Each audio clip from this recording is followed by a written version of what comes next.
Hello, welcome back guys to Spotaria channels here. Today in this video I'm going to show you a tutorial how to close tabs simultaneously in Brave on iPhone. But before it, I have you guys click subscribe and the bell button to support the channel. And so without any further ado, let's get started to the video. Well guys, firstly of course you just have to open your Brave applications over here. I'm going to tap on it, and after I'm gonna go to this tabs icon at the bottom. As you can see, there are so many tabs on my Brave. So if you wanna delete it or if you wanna close it simultaneously, you just have to tap on this more options at the bottom. Just tap on it like this, and after you can see in this pop-up the close all tabs option.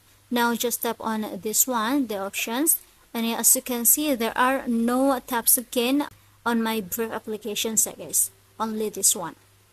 So yeah, I think it's enough from me. Thank you for watching this video. Don't forget to leave your like and comments below, and I'll see you soon on the next one. Goodbye.